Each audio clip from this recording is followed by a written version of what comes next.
man who underwent this life-saving surgery while he was wide awake. Jim Milot is a carpenter by trade,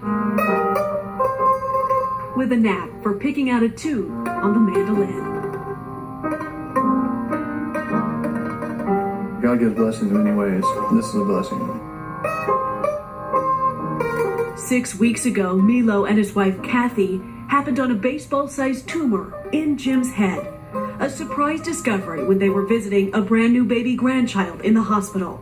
It was very terrifying, but we knew that God was with us in all of this. He led us all the way. Stage 4 glioblastoma, a malignant brain tumor made entirely of brain cells and located in an area many consider untouchable. Most surgeons would refuse to operate on a tumor like this one, so close to so many eloquent areas of the brain. OU Medical Center neurosurgeon Dr. Mike Shagru. Hey, listen, life is about more than just can you wiggle your fingers a little bit. You want to be able to be as functional as possible. But at the same time, we can't back off from the cancer. Cancer is cancer for a reason. With this disease, it's really a very aggressive cancer, so we want to do it. We want to hit it with the kitchen sink. Just 3 days after diagnosis, Jim Milot went in for brain surgery to remove the cancerous tumor. A 5-hour-long procedure where the patient is awake.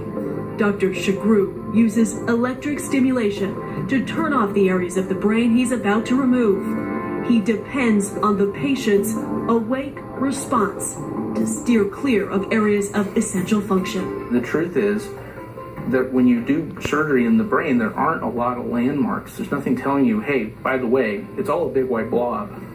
And so, by the way, that's a bad thing. Your only guide is really playing the mandolin. You know, hey, listen, can they still function with this part of the brain deactivated or removed?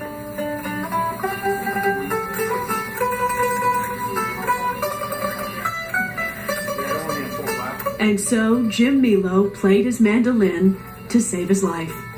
Each note a sign he could survive and even thrive without that bit of brain tissue. Amazing grace, indeed it was. They called me in the middle of the surgery and they said, "You're here, I want you to hear something." And they put him on with his mandolin and I could hear him playing his mandolin.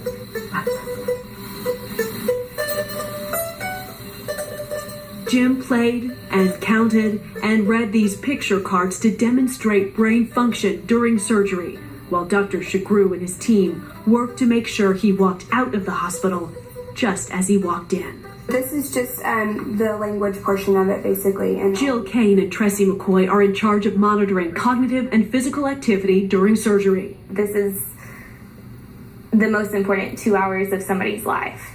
And so we have to be, all in. he did have one episode of where he would just stop talking and wasn't able to tell me what he was seeing, and that's when we knew that that was his speech area. Don't cut it out. Right. So, how's everything going? Well, so far so good. All good? Jim went home just a few days after surgery with no remarkable side effects. Dr. Shagru removed 99% of the mass.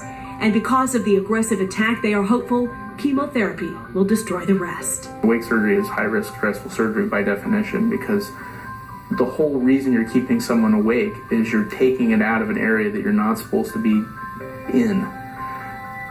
So it's risky. I mean, there's no other way around that. But what it allows us to do is to not quit, not give up. We're going to try. Try they did, successfully carving out a tumor that is universally fatal. I think it's looking in good shape. So this duet can go on one more verse. Allie Meyer, News Channel 4.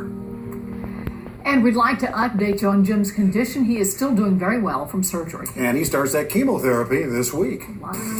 Next in weather.